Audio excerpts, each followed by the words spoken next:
आज श्री ठाकुर जी रथ पे बैठे कुरुक्षेत्र में खड़े हैं, जा रहे हैं द्वारिका। आ गई भुआ, हाथ जोड़ा, रोने लगी। प्रभु ने कहा, अरे भुआ क्या बात है, आप किस लिए रो रही हो? क्या आपको कुछ चाहिए? आप मांगिए। सारे पांडव खड़े थे, सबसे कहा कि देखो पांडवों, मैं इतने दिन तक तुम्हारे पास रहा, किसी ने एक बार ये नहीं कहा कि भगवान हमें जीत दिला दो। किसी ने कुछ भी नहीं मांगा, इसलिए आज तो मैं जा रहा हूं, आज तो तुम्हें मांगना पड़ेगा, मांगो। सबने मांगा। युधिष्ठिर तुम्हें क्या चाहिए? महाराज, लोग मुझे धर्मराज कहते हैं, मैं धर्म के रास्ते से कभी भटकूं ना, ऐसा आशीर्वाद दो। तथास्तु। अर्जुन तुम्हें क्या चाहिए? बोले प्रभु, मैं अपने आप को आपका दास मानता हूँ, ये भाव हमेशा मेरे मन में बना रहे, बस ये इच्छा है।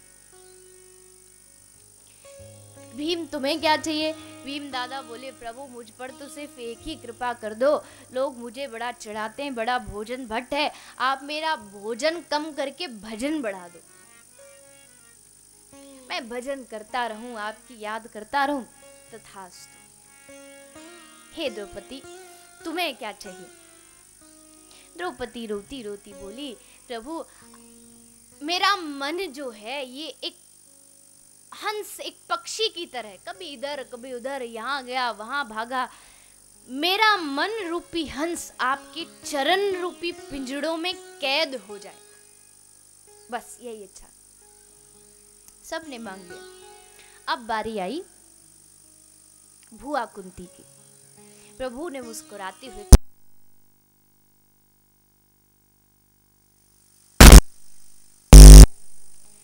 आज तो आप कुछ जो मांगोगी भुआ वो देने के लिए तैयार हो। अगर आप कहोगी कि मुझे स्वर्ग का राज चाहिए तो तुरंत दे दूंगा, आप कहो तो आपको ब्रह्मा की गद्दी दे दूं। इंद्र और ब्रह्मा बेचारे बैठे बैठे कांप रहे थे, कहीं ये स्वर्ग की गद्दी ना मांग ले, कहीं हमारी छुट्टी ना हो जाए। अब जिस व्यक्ति को भगवान ने इतनी छूट दी हो कि तुम कुछ भी मांगो, स्वर्ग मांगो, सुख मांगो, संपत्ति मांगो, जो चाहिए वो मांगो, इतनी छूट दे दी, उसके बाद जब भुआ की मांगने की बारी आई तब भुआ ने क्या मांगा? हाथ जोड़े और हाथ जोड़ कर के प्रभु को याद करती हुई, रोती हुई भगवान श्री कृष्ण के सामने प्रार्थना करती है, विपदः सन्तु न शश्वत् तत्र तत्र जगद्गुरो भवतो अदर्शनम यस्य अपुनर्भव दर्शनम। हे कृष्ण, हे कन्हैया, आज तक तुम्हें मैं अपना बेटा मानती थी, तुम्हें एक अपने बेटों का मित्र मानती थी, भैया का लड़का मानती थी। आज पता चला तुम कौन हो, परम पिता परमात्मा हो। और अगर मुझे कुछ देना ही चाहते हो तो प्रभु सिर्फ एक काम कीजिए, जीवन भर मेरे ऊपर एक दुख खत्म हो नहीं कि दूसरा आ जाए, दूसरा खत्म हो नहीं कि तीसरा आ जाए, बस ऐसा आशीर्वाद मुझे दो। सब जितने लोग खड़े थे मूर्ति की तरह स्तब्ध रह गए। भगवान ने कहा, अरे भुआ, लगता आप सुख कहना चाहती हो, गलती से मुंह से दुख निकल गया, दोबारा सोचो।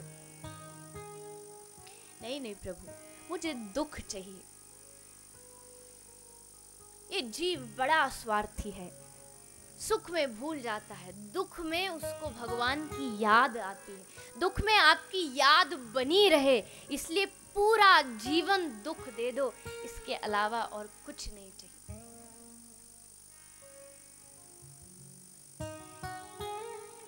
प्रार्थना कीजिए भगवान से कि काश प्रभु हमारे अंदर भी ये जो भक्ति है, निष्काम जो भक्ति है, इसका कुछ अंश भी आ जाए तो हम सब बड़े भाग्यशाली होंगे।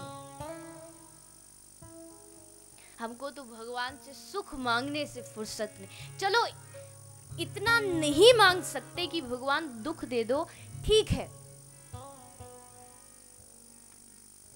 लेकिन जो वो दे उसमें खुश रहो, ये बहुत जरूरी है। हे प्रभु, दुख दे दो ताकि दुखों के सहारे मुझे आपके दर्शन होते रहें। तब प्रभु बड़े प्रसन्न हुए। अरे वाह बुआ, आपने इतनी अच्छी चीज मांगी, तथास्तु कहा। और फिर भगवान श्री कृष्ण वापस हस्तिनापुर आ गए। वहां पर वो श्री पितामह भीष्म से मिलने गए, जो कि बानों की सैया पर लेटे हुए थे। पितामह भीष्म को दर्शन दिया। पितामह भीष्म ने प्रभु का दर्शन किया और अपनी आत्मा को परमात्मा में लीन किया, प्रभु के चरणों में लीन किया और भगवान के धाम को पितामह भीष्म चले गए। इसके पश्चात बारी आई भगवान श्री कृष्ण की ही कृपा से अभिमन्यु की पत्नी, जिनका नाम था मां उत्तरा, जो गर्भवती थी, उनके गर्भ से काल कर्म के अनुसार 9वें महीने में प्रभु के परम भक्त, इस श्रीमद् भागवत के प्रथम और परम श्रोता श्री परीक्षित जी महाराज का प्राकट्य हुआ। बोलिए श्री परीक्षित जी महाराज की। नाम संस्करण हुआ, नाम रखा गया परीक्षित, दूसरा नाम रखा गया विष्णुरात। अब धीरे धीरे भगवान श्री कृष्ण ने अनेकों लीलाएं की। अब भगवान ने सोचा कि अब मुझे ये पृथ्वी छोड़ के गोलोक धाम जाना चाहिए। तब प्रभु द्वारिका से प्रभाग क्षेत्र में गए, विमान में बैठे और भगवान श्री कृष्ण इस पृथ्वी को छोड़ करके अपने गोलोक धाम को चले गए। अब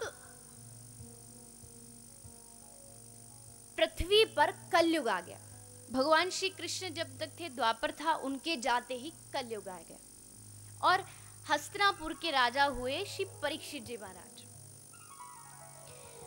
एक बार परीक्षित जी ने एक अश्वमेघ यज्ञ किया और उस यज्ञ के घोड़े को लेकर के परीक्षित जी दिग्विजय पर निकले थे।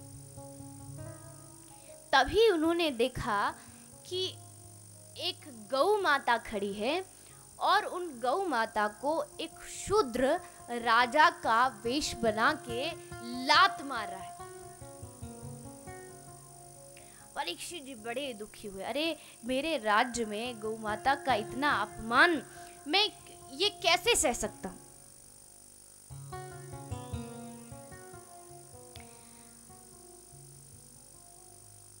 आप सभी ने सुना होगा कि लोग कहते हैं कि हमें अपने देश में फिर से राम राज्य लाना है, परीक्षित राज्य लाना है। एक अच्छे राज्य के लिए, एक अच्छे देश के लिए, अच्छे राष्ट्र के लिए क्या चीजें आवश्यक है, कौन सी चीजें हैं जिससे हमारा राष्ट्र महान बन सकता है। सबसे पहली जो वस्तु है वो है आज की शिक्षा पद्धति, जो हमारे राष्ट्र को और भी बेहतर बना सकती है। देखिए, आज भाग्य की भी बात है, बड़े सारे बच्चे यहाँ बैठे हैं और स्कूल से भी आए हैं, साथ में उनके अध्यापक भी आए हैं, टीचर्स भी आए हैं। आज की शिक्षा कैसी होनी चाहिए, कैसे आप अपने बच्चों को महान बना सकते हैं, कैसे आप अपने बच्चों को इस देश के प्रति देशभक्ति अंदर चरित्र निर्माण कैसे हो। सबसे पहली बात तो आप जितने भी लोग यहाँ बैठे हैं, सबके घर में आपके बच्चे होंगे। हर कोई माँ बाप चाहता है कि उसका बच्चा बहुत बड़ा बने, उसका बच्चा बड़ा नाम कमाए, उसका नाम रोशन करे। मेरा नाम करेगा रोशन, मेरी आंखों का तारा, मेरा राज दुलारा, सब चाहते। लेकिन बच्चों को सबसे ज्यादा, जो आज के युग में जो सबसे ज्यादा कमी जो दी जाती है स्कूल की तरफ से और घर की तरफ से, वो है संस्कारों की। इसके लिए एक छोटा सा उदाहरण आप सोचिए कि एक बड़ा पैसे वाला आदमी है, उसके बेटे का जन्मदिन है बहुत पैसे वाला आदमी है, उसके बेटे का जन्मदिन है। उसने अपने बच्चे को खुश करने के लिए बड़ी पार्टी रखी, दोस्तों को बुलाया, रिश्तेदार आए, ये आए, वो आया, सब इकट्ठे हो गए। अब सोचा कि मेरा बेटा इतना बड़ा पैसे वाले का बेटा है, तो क्या उसको उपहार में दूं। तो एक बड़ी महंगी वाली गाड़ी लाया और अपने बेटे को जन्मदिन के उपहार पर दे दिया, ले बेटा ये तेरा उपहार है। कार दे दी, गाड़ी दे दी। अब उसका बेटा तुरंत खुश हो गया कि अरे वाह, मेरे बाप ने मुझे गाड़ी दी, कार दी। खुश होकर के दोस्तों को 2-4 को गाड़ी में बिठाया और चल पड़ा सड़क पर। और बड़ी मस्ती में है, मुझसे ज्यादा तो कोई पैसे वाला नहीं, मैं तो इतने बड़े बाप का बेटा। चलता गया। रास्ते में एक दूसरी गाड़ी नजदीक से जा रही है, वो आगे निकल गई। बस गुस्सा आ गया, अरे मेरे पास इतनी बढ़िया गाड़ी, ये आगे निकल गई। जोर से और रेस दबाई और गाड़ी भगाई, भागता गया और ऐसे नशे में था कि गाड़ी जाकर के सीधा एक पेड़ से टकराई, उसका माथा जाके गाड़ी से लगा और वही उसके प्राण चले। तब उसकी आत्मा रोती रोती अपने बाप से कहती है, अपने पिता से कहती है कि हे पिताजी, आपने मुझे जन्मदिन पर एक कार दी, लेकिन अच्छा होता कि आप मेरे जन्मदिन पर कार नहीं, मुझे संस्कार देते, तो शायद आज मैं जिंदा होता, शायद मैं भी आपके साथ होता। आप मुझे सिखाते कि नहीं बेटा, हमेशा छोटा बन के रहे, तो आज मैं भी अपना जीवन जी रहा होता। धन की आवश्यकता नहीं, आपके बच्चों को संस्कारों की आवश्यकता है। कोशिश कीजिए, आपके बच्चे इतने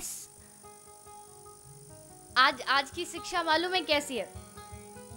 छोटा सा बच्चा अपने पिता को पिताजी कहेगा, पिताजी। फिर थोड़ा बड़ा हुआ, स्कूल पहुंच गया, अब पिताजी से फिर डैड, सीधा मार दिया। स्कूल में फिर भी ठीक ठाक है, फिर पहुंच गया कॉलेज, अब तो पिताजी, पापा, डैड सब भाड़ में, अब तो सीधा पॉप्स। कौन है? हम भैया कॉलेज में पढ़ते, यूनिवर्सिटी में पढ़ते, हम पढ़े लिखे बच्चे। ये शिक्षा, इससे चरित्र निर्माण नहीं हो सकता। आप कोशिश कीजिए अपने बच्चों के लिए।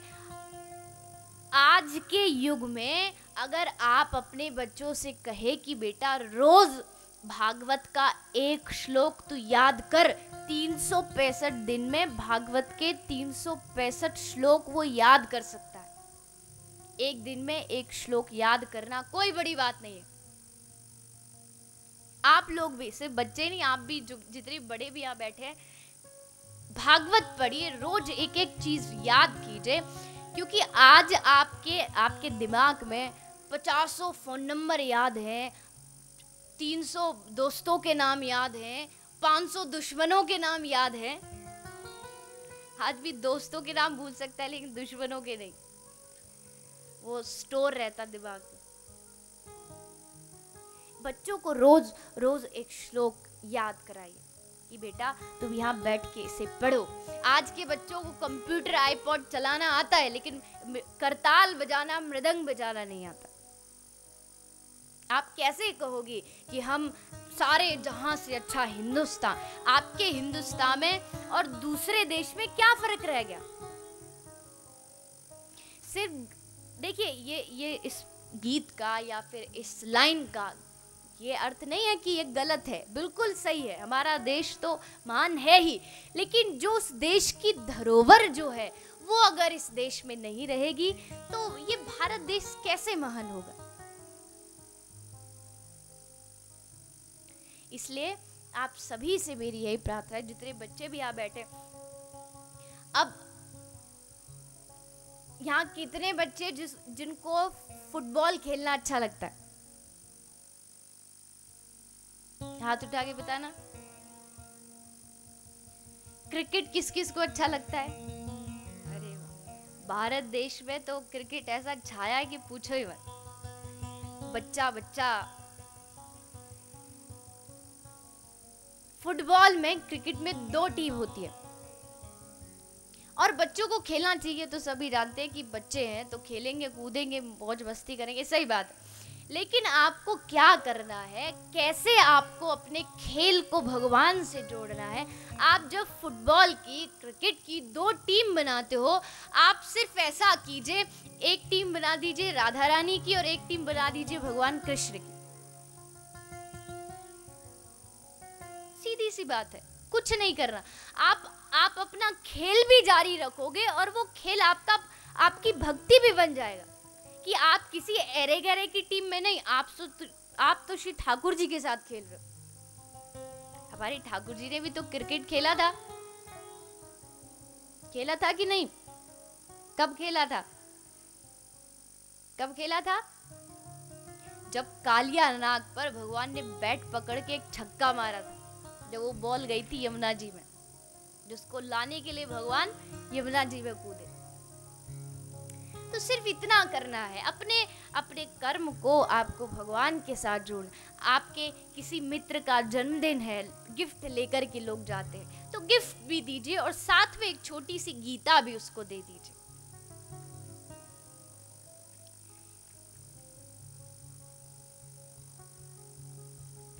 ये शिक्षा अगर हमारे देश की बदलेगी, तब हमारा देश सारे जहां से अच्छा हिंदुस्तान हमारा होगा।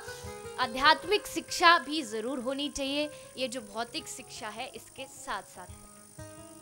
अच्छा, ये तो हुई शिक्षा की बात। दूसरा, न्याय व्यवस्था भी एक देश में बहुत महत्वपूर्ण होती है। और तीसरा, जो आज के युग में हमारे राष्ट्र में सबसे ज्यादा जो बदलना चाहिए, वो है आज जो हमारे कृष्ण की प्रिय सारे देवता जिसमें समाहित है, हमारी प्यारी श्री आराध्या गौ माता की जो दुर्दशा है, वो जब तक इस देश की नहीं बदलेगी, तब तक भारत देश महान नहीं हो सकता। गाय एक चलता फिरता मंदिर है, सारे देवता उसके अंदर, सभी जानते 33 करोड़ देवता समाहित हैं। और फिर वही गाय, क्या करें, ऐसी विडंबना है, वही गाय आज हिंदुओं के 5 स्टार होटलों में बड़े शान से गऊ का मांस परोसा जाता है और बड़े बड़े लोग बड़े खुश होकर के उस गौ मांस को खाते हैं और कहते हैं हम हिंदू हैं। एक कैसी दिशा हम लोगों ने अपने देश की, अपने राष्ट्र की बनाई है।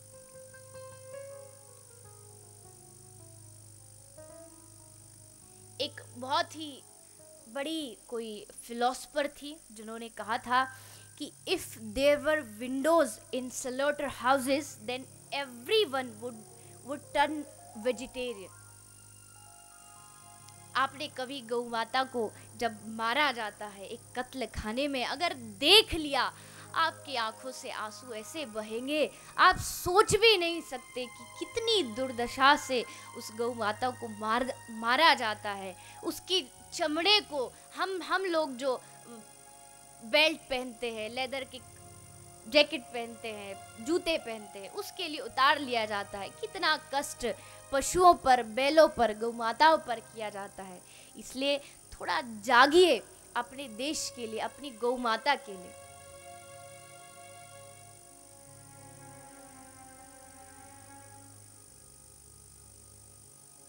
टाइम्स ऑफ इंडिया में एक लेख छपा था बहुत दिन पहले, जिसके अनुसार बताया गया कि भारत के अंदर एक साल में 1300 लाख पशु एक साल में मार दिए जाते।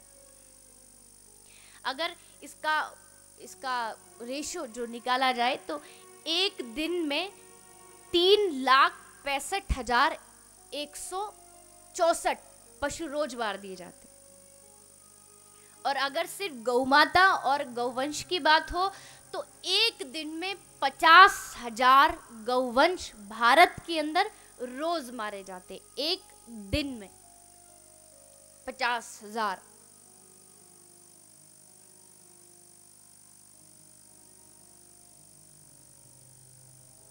अरे जिस जिस गौ माता के नारे लगाते हैं, जिस भारत के नारे लगाते हैं, उस भारत के अंदर जब ये दुर्दशा हो तो कुछ तो हम लोगों को सोचना चाहिए। इसी कारण आप बार बार सुन रहे होंगे, आपको बार बार बताया जा रहा है, गौ हॉस्पिटल निर्माण किया जा रहा है। हॉस्पिटल, सबसे पहले तो आप ये जानिए कि आखिर ये है क्या। आप वृंदावन जाइए, आप मथुरा जाइए, आपको बड़े सारे गौशालाएं मिलेंगी। आप दिल्ली जाइए, आप बड़े बड़े शहरों में जाइए, आप क्या देखते हैं, बड़े बड़े शहरों में जो कचड़े के स्थान होते हैं वहाँ पर हमारी गौ माता जाकर के कचड़ा खाती रहती है और पूरा कचड़ा खा गई, प्लास्टिक खा गई, पॉलिथीन खा गई, वो उनके पेट में जमा हो गया, बीमारी हो गई, कैंसर हो गया, सींग में घाव हो गया। वो सारी बीमारी जिसका इलाज जो किया जाना चाहिए वो आज के समय में भारत में उसकी कमी है। उसके लिए ये एक हॉस्पिटल बनाया जा रहा है। इंसानों के लिए बड़े सारे हॉस्पिटल हैं, ज़रा सा तकलीफ हो तुरंत डॉक्टर के पास चले जाओ, बता दो यहाँ दर्द है, डॉक्टर बता देगा ये हो गया वो हो गया। अब गौ माता किसको जाके कहेगी कि यहाँ दर्द हो रहा है, किसको कहेगी कि मुझे कैंसर है। वो गौ हॉस्पिटल जिसमें सिर्फ और सिर्फ जो गौ माता असहाय होगी या जिनको उपचार की आवश्यकता होगी, उन गौ माताओं का उस गौ सेवा धाम में, उस हॉस्पिटल में उपचार किया जाएगा। कोई मोहन बन जाओ रे, जिसने मोहे कंठ लगाया। कोई मोहन बन जाओ रे, जिसने मोहे कंठ लगाया। मेरी रक्षा का व्रत लेकर, मेरी रक्षा का व्रत लेकर वो धरा धाम में आया। गौ हत्या बंद करो रे, रहने दो वंश निशानी। क्यों दया धर्म बिसराया, क्यों दुनिया हुई वीरानी। हिंद देश के लोगों, मेरी सुन लो करुण कहानी। क्यों दया धर्म बिसराया, क्यों दुनिया हुई वीरानी। क्यों दुनिया हुई वीरानी, क्यों दुनिया हुई वीरानी।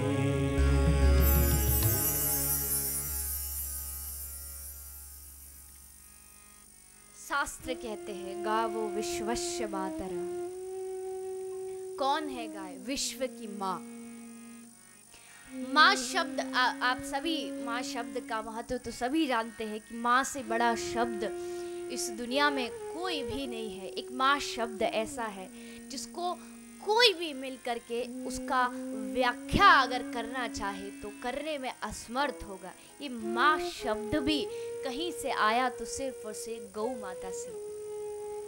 गौ माता का बछड़ा जब जन्म लेता है तो सबसे पहले जो शब्द वो बोलता है वो माँ बोलता है, और उसी वात्सल्य भाव से माँ शब्द का निर्माण हुआ। ऐसी गौ माता जो हर खुद कुछ भी खिलाओ, घासा फूसा खाती है। आपका बचा हुआ जो वेस्ट है, कुछ बच जाए उसको आप गौ माता को दे देते हो, वो खा लेती है, और वेस्ट खाने पर भी आपको सबसे बेस्ट दूध देती है।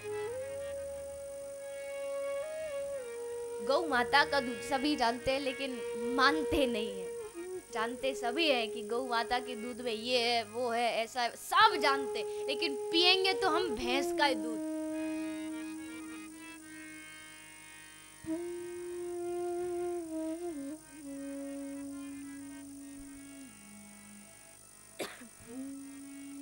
गाय का दूध नहीं पीते, इसलिए आजकल के बच्चों को देखो कैसे कैसे मोटे तगड़े होते हैं कि नहीं।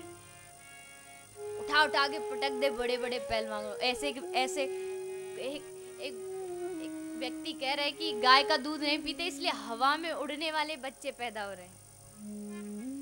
कुछ जाल नहीं, कुछ ताकत नहीं। गौ माता का जो गोबर होता है, गौ माता का जो मूत्र होता है, उससे इतना सारी बीमारियां, आप गिनने लग जाओ तो गिनते गिनते थक जाओगे, इतनी बीमारियों को। अच्छा, आज के समय में बड़े बड़े MBBS डॉक्टर हैं, बड़ी बड़ी दवाइयां हैं, गोलियां हैं, इंजेक्शन हैं, ऑपरेशन है। पहले वैद्य थे, आयुर्वेदिक दवाइयां भी थी, लेकिन इतना सब कुछ नहीं था। कैसे बीमारी ठीक होती थी? सिर्फ और सिर्फ गौ माता के दुग्ध, गोबर और मूत्र से। सारी गोबर से दाद, खाज, खुजली सब ठीक हो जाती है, सिर्फ राजनीतिक खुजली को छोड़ के। इसका तो राम ही भरोसे।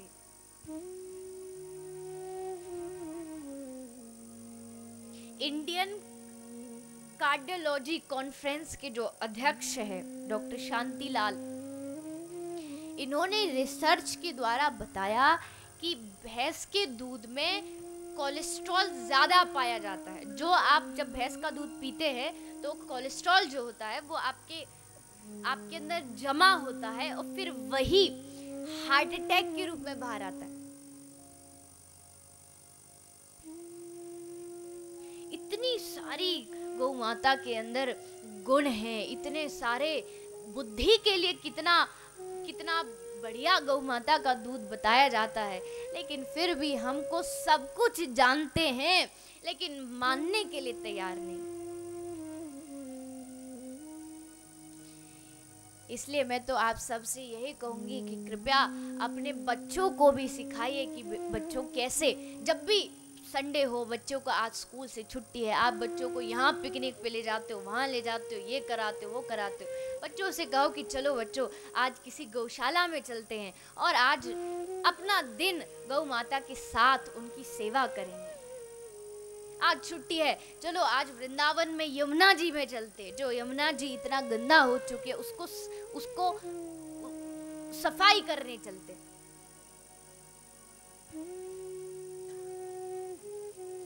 ये तभी हो सकता है जब आप बड़े लोग, आप अध्यापक लोग अपने बच्चों के अंदर संस्कार डालेंगे, तब बच्चों को सिखाएंगे।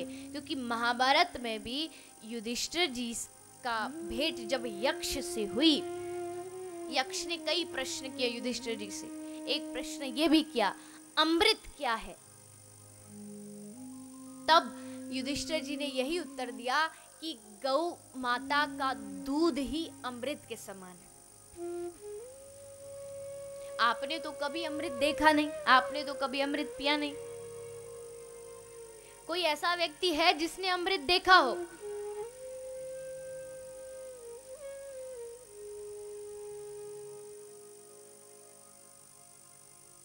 क्यों?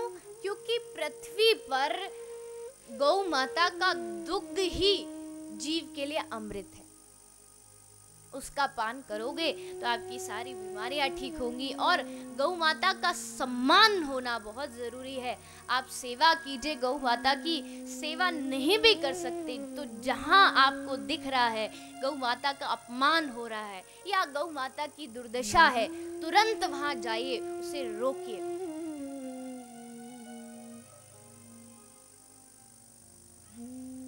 परीक्षित जी इसीलिए यहाँ आज आए, वो जानते थे कि मेरा राज्य लोग इतना गौ माता का सम्मान करते हैं और यहाँ ये आदमी गौ माता का अपमान किए जा रहा है। तुरंत धनुष बाण निकाल लिया, तुरंत मारने के लिए दौड़े।